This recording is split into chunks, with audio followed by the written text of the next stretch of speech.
Welcome to the City Center Podcast. I'm Jerry Marcello. Part of a city's soul and personality comes from the public art it chooses to display. The city of West Palm Beach is no exception, with a thriving public art program, with installations spread across the entire community. But putting both local and national arts to work is one thing. Getting residents to fully enjoy public art is another. Today, we're going to talk about a new program to encourage residents both young and old to explore what Artlife West Palm Beach has to offer and what role the Mandell Public Library plays in making this new program a success. That's next on the City Center Podcast from West Palm Beach.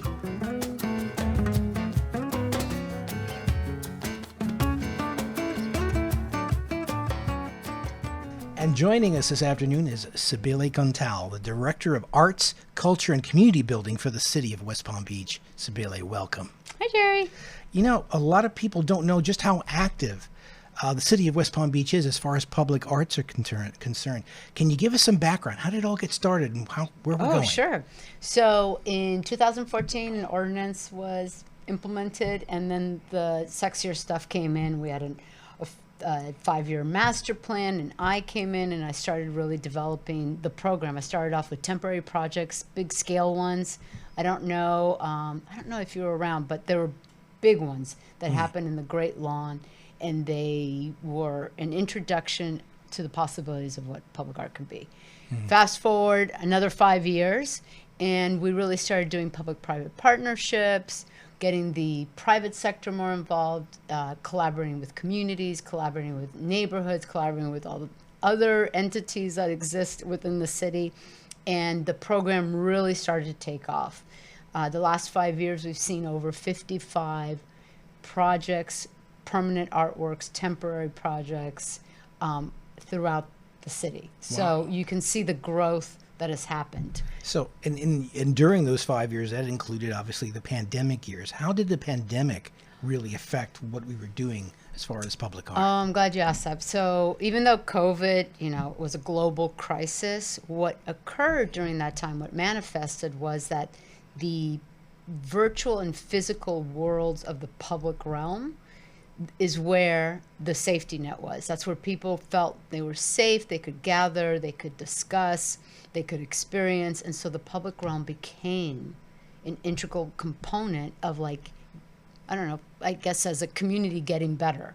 And public art, we realized right there, was an important aspect of how to continue to build upon a city's growth, because everybody had stalled. Right. So, everyone realized where the public realm was just absolutely important. Sure. And so you're saying that during the 5 years, there were 55 different projects, or even around that number.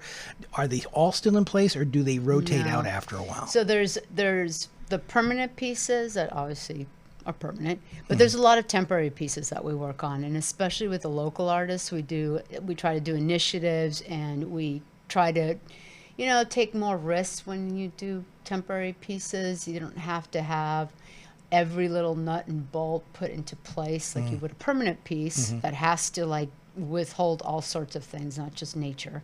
And that way you can play around, and also you have an opportunity to introduce the public to something that hadn't maybe considered. Sure. And the artists themselves gets to play around a little more from their studio practice into the public art practice. And I would think that with the idea of temporary art that would be there just for a short period of time, that's more reason for folks to go back out again. It's Absolutely. not like you've just seen everything and you don't have to go back out for another couple of years. There's always something new coming out. The exhibits keep rotating. That's exactly it. It's like a rotating public art experience all the time. Now, what sort of artists do you bring to the city? Are they around the country, or are they local? What are you looking for? It's a mix. It's a mixed bag. Okay. So we have international superstars, we have national, we have regional, and we have our local artists that are defined by being Palm Beach County artists. Okay. And so it's a mixed bag, and that's where really the richness of the program lies, because you have artists of all different backgrounds in different, levels of their art experience, their art professions, and you mix that all up with, something like a Fred Eversey Portals, and you mix it in with a couple of the local mural artists, and and in between all that, you have other layers of artists in different places in their careers. And so I think that's the richness of this program, is a little bit of everything. How do the residents who live nearby the art, how do they react to it? Oh, they love it. The best part is when you go, especially when you go into neighborhoods, they get really involved. We just finished one at Echo Lake Park, and all those the surrounding neighborhoods were very involved from inception into the final installation, and they love the whole process, and they learned a tremendous amount. And the best, my idea of success, there's many ideas of success, but one of them is when you hear back like, that's our artwork. That's like ownership, and they become the stewards. That to me is like, did the job. So one of the challenges I think you would face is that you may have a neighborhood where just down the block there is a beautiful piece of art. But how do you manage to get people from blocks away or maybe miles away, different districts, come to see all the art that's been created? So we're working a couple of different things. We're working on an ongoing art map. We have it on the GIS. You can find it on the city's website, and you can find the GIS map. It's actually more user-friendly on your phone than it is on the city, on like a desktop computer. Yeah. Okay. So when you're on your phone, what happens is, so you're, let's say, at Jose Marti Park, and you look and you're like, oh, I didn't know, On the Rise was here. And then you go and look for it, and it gives you all the information, and then it pinpoints all the other different artworks that are nearby that you can walk to. No. So on the phone, it's really user-friendly. On the desktop, yeah, we're working on it. You're on the move, and you have an opportunity to walk to the next piece. And you can actually find your way using the map on your phone. Now, again, that map lives at the city website, WPB.org. Yep. Probably search for Artlife West Palm Beach map. Yeah, I think it's called the Artlife map. And you can find it right on you don't have to download an app on your phone. That's nice. key, right? Okay, got it. Everybody loves that. Yeah. So you just look it up, and then you'll find it. You can Google it, find it, and you're like, oh, there it is. Okay. So, but that's a work in progress, right. As is the web pages for the Artlife page, where you can see all the art and see what's coming, and it'll tell you coming soon, ongoing, temporary, it's about to go. So, all these are work in progress. So you would recommend that if people want to keep up with what's going on in the program, they can get a lot of information right from the city website. Mm-hmm. Okay, that's great. So, and I think you're about to launch a new project that is going to be really, really exciting in 2025. Tell us a little bit about that. So one of many new projects. Oh, yes. But this new one is called Collection Connection, and it is in partnership with the Mandell Public Library. They are big partners of the Artlife program. The libraries, books, art, we go together, right? Right. We're good cousins. So we have been working on this project where the idea is that, and I brought little samples. Sure. So I'm going to give you the kids' version. Yeah, just hold it up right in so front of you. this is the kids' version. This Probably way. that. Yeah, this that way. one. Yeah. And Collection Connection and the adult version. So what they are is they're passports that you go to the library to, and you pick them up there. And it gives you the opportunity to then I'm going to be random. You pick any artwork, doesn't matter. Okay. And you go to it, and for this one, it says, today I visited the place where I saw, give us a noun. Oh. It was blank size and the color. And so, you fill it out. You can go into, let me pick another one. If I made this artwork, I would call it. If I licked it, it would taste like. This is the kids' version. No, well, that's really neat because it really gets the kid into thinking about the art and sort of becoming involved in being creative with the art. And very involved. And so you could pick one of these up at the third floor children's library. Third floor library at Mandell Public Library, right correct. here next to the In city the hall. kids zone, for In the the kids kids zone, one. right. And when you've done a few of them, you come back, you get a stamp, and if you get enough stamps, you get an enameled pen. Ooh. And then if you get enough enameled pens after a quarter, like we have it, it's a year-long project, then you come back and you get raffled off for some big prizes. Now, you said that they can come back after they've done a few. Is there a number they have to do, or just you want There to do? is. So Visit. the way, and the children's have less than the adults. The adults Okay, are fair going to enough. make work. Right. Right? Well, continue talking So about. yeah, so here's what the you do adult is, version. here's the adult version. There's the QR code to scan the art map that we just talked about on the phone. Great. Right? So you scan it, and I'm just going to pick out something random. You go to any page. You don't have to do this in order. I mean, you can do it in order, but you can be non-linear if you want. And this one says, what did you notice that was not apparent upon first glance? Does your opinion of the work change? You know, it just prompts, and there's little prompts. Start at the artwork without glancing away for any extended period of time, at least a minute or more if you can. That's the prompt to see. Right. Because when you first approach a piece of work, you have obviously a very visual response. Yeah, but right. if you look at it and if you stick with it long enough, longer, let's say longer, 5 minutes, 10 minutes, 20 minutes, it changes. You Sure. start walking around, Right. you start picking up nuances, things that you didn't see before. And that's the idea, is like, okay, take a moment, look at it. Now, look at it again and give it a whole minute's attention, which, you believe it or not, is a lot in our technology world, right? In our social media capital world. And then I guarantee you your thoughts will have changed. And so that's kind of like the idea, is like making that connection with the art, your thoughts, going back to the library. The same thing, go back to the library. We have a visitor stamp visitation. So you get your little stamps, enameled pin, the same thing. But it's about making that connection of looking at the art in more depth. Sure. Going back to the library. And the library is a wealth of information. So you find something, and maybe that triggers something. And then you can ask, like, I'd really like to find a book about color theory. Or I didn't know about this artist. Can I get a book about Yinka Shonibari? You know? And so we go from there. And so it's just sort of like this back and forth while giving the tool. Yeah, and what I really like about it, especially in the adult version, is that you have to make a commitment to go to this art. You're not going to spend 15 seconds and swipe your way away from it.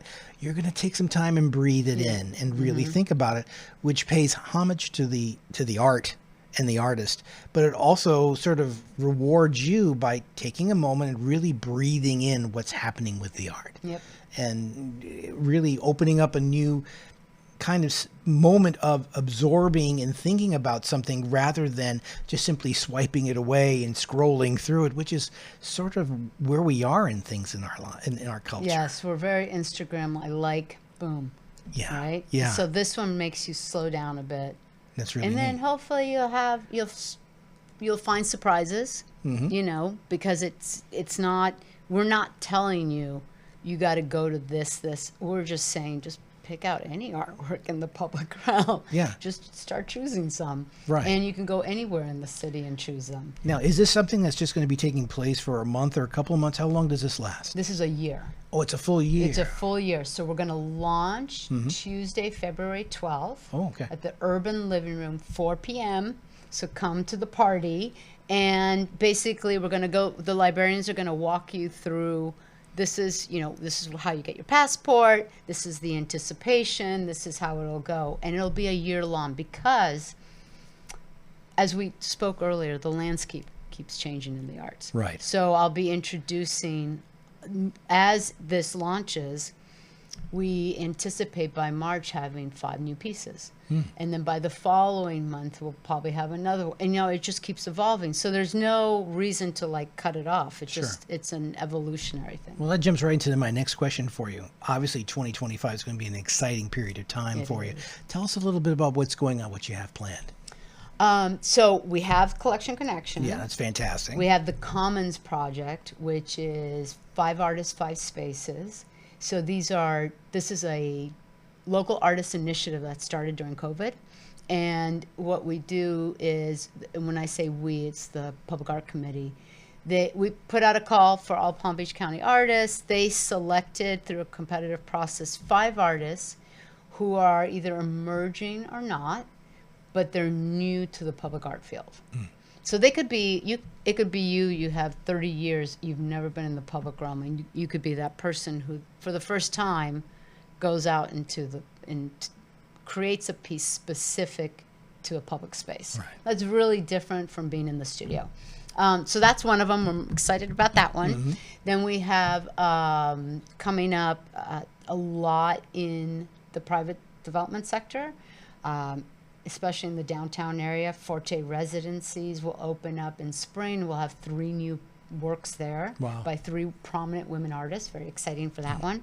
Mr. C's Residencies is developing something, as is the Berkeley. 811 South Dixie, I'm working with on a public-private partnership with that one, and that's on the south end of the city, the entrance to the city from the south part. Working on a new piece there. We have the Northwood Village. I'm always working with the CRA. They're a great partner also. Library's a great partner. CRA is a great partner. Partners everywhere. It's great. The community. So we're. I got to tell you, it's all over the city. Yeah, it's all over the city. There's a lot of energy happening here. Yeah. This program that we're describing here sounds like a great place to start, especially introducing young people. Absolutely. To art and really thinking about what they're looking at rather than just swiping left and being gone.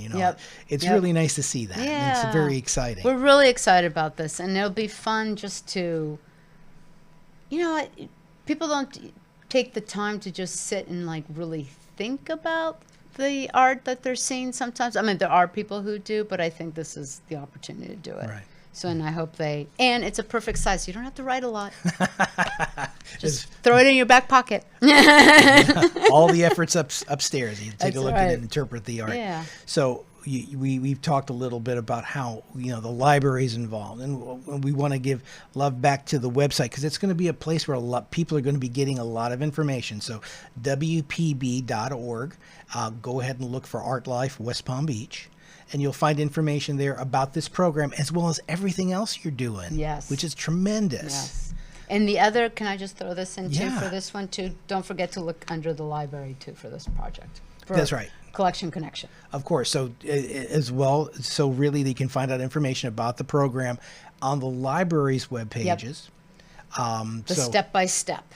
Very good. So really how it's done is going to be living at the library. Excellent. So go to the library pages of the city website. You'll find out a lot more about this particular project and how to get involved. That's very cool. Sabile, thank you so much for your time. What you're doing for the city is so important. It's part of our profile. It's part of our personality. Yeah. Thank you. Thank you for having me. Thank you for giving me the time to Collection Connection. I really appreciate their time. Thank you. And thank you for joining us. We hope you'll take part in the Collection Connection and enjoy all the art our city has to offer. The City Center Podcast is a production of the City of West Palm Beach Communications Department. I'm Jerry Marcello. We'll see you next time. Collection Connection is a joint project between the Mandell Public Library and Artlife West Palm Beach that encourages participants to explore the city, connect with art, and relate it to other aspects of their lives. Please visit WPB.org/Collection Connection to learn more.